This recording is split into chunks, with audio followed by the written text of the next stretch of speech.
Namaste. I, Nitika Chatwal, Assistant Professor, Jyoti Vidyapeeth Women's University, Faculty of Pharmaceutical Sciences, is here to deliver the lecture on drug stability, which is in Physical Pharmaceutic second, and the unit is fifth unit, drug stability. This is the continuation of the previous two lectures, drug stability.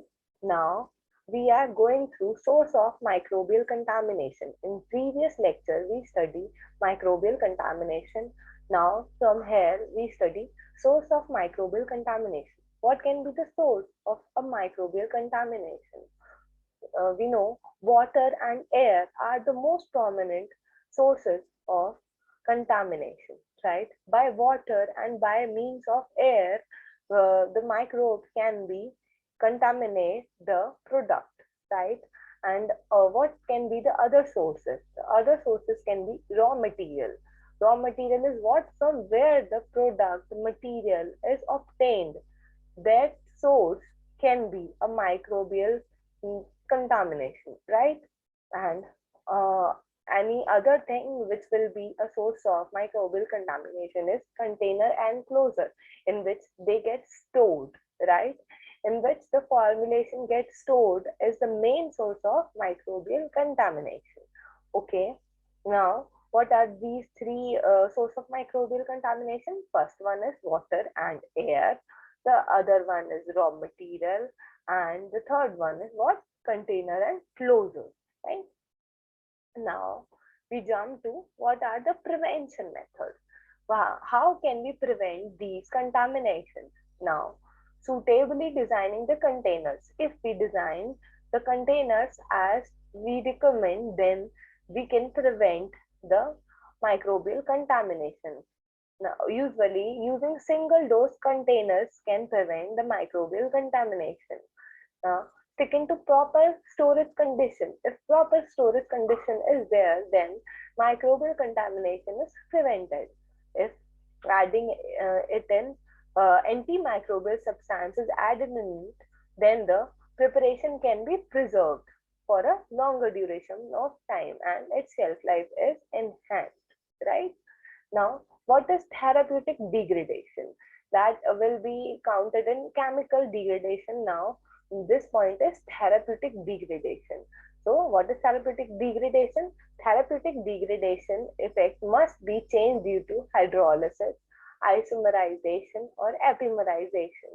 By means of hydrolysis, isomerization, or epimerization, therapeutic effect can be reduced or degraded, right? For example, in adrenaline. Now, what is toxicological degradation? Some drugs may produce toxic product by undergoing degradation. So that called what? Toxicological degradation. An example of toxicological degradation are tetracycline and chloramphenicol. These two drugs can easily go through toxicological degradation, right? Now, what is kinetic stability? Kinetic deals with the study of the rate at which process occur and mechanism of chemical reactions. It involves the study of rate of change and the way in which this rate is influenced by the concentration of reactants, products, and other chemical species that may be present, and by factors such as solvent, pressure, and temperature. Kinetic applies to stability, incompatibility, dissolution, absorption, distribution, drug action at molecular level, and elimination processes. Right? Now, rate and order of reaction. What is rate and order of reaction? That can be distributed or distinguished in two phases. What is rate? Rate is for speed. The speed or velocity of a reaction with which a reactant or reactants undergoes a change is called as rate. It is determined by the change in the concentration of the reactants or products as a function of time. Now, what is order of reaction? The number of concentration that determines rate. the way in which the concentration of the reactant influences the rate. Now, what is rate order of reaction? The speed or velocity of a reactant um, with which a reactant or reactant undergoes a change, and the number of concentration that determines rate, known as what? Rate and order of reaction. Now, what are the types of order of reaction? There are four types of reaction, right? First one is zero order of reaction, second one is first order of reaction, the third one is second order of reaction, and the fourth one is pseudo order of reaction. And zero order, what is zero order of reaction? Where rate is constant and is independent of the concentration of any of the reactants, right? Where rate is constant, where rate is constant and is independent of the concentration of any of the reactant is known as what? Zero order reaction. And in first order reaction, the reaction rate of change is proportional to drug concentration.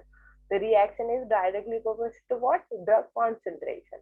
And in second order of reaction, rate depends on the product of two concentration terms when you have two components reacting with each other or one component reacting with itself. Now, what is pseudo order reaction?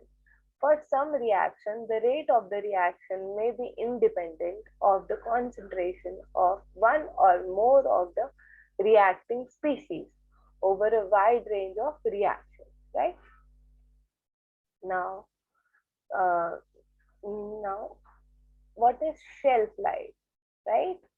So shelf life is defined as the time required for the concentration of the reactant to reduce to 90% of its initial concentration, and it is represented as T90, the units of time upon concentration. And what is the formula of shelf life? T90 equals to A minus 0.9 A divided by K naught equals to 0.1 A divided by K naught, where A is what? Initial concentration, and K naught is what? Specific rate constant for zero order reaction, right? Now, what is solution stability?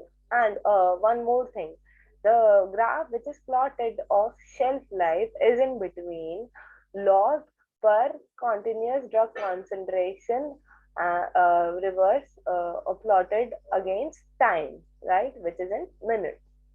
Now, solution stability. What is solution stability? The main purpose of solution stability is identification of conditions necessary to form a stable solution study, which includes effects of pH, ionic strength, co-solvent, light, temperature, and oxygen. Interested experiments at extreme condition of pH and temperature are performed. For example, 0.01 NaCl and HCl, water, NaOH, all of it done at 90 degrees centigrade. Aqueous buffer are used to provide wide range with constant level of drug, co-solvent, and ionic strength compatible with physiological media, right?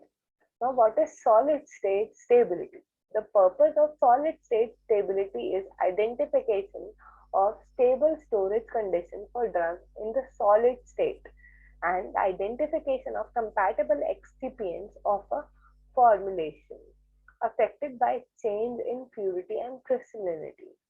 Initial bulk lots and newer lots to be studied in it, because initial bulk lots and newer lots have no storage condition details and their studies are not performed. That's why we take what? Initial bulk lots and newer lots, right? Now, solid state is slower and difficult to interpret than solution state.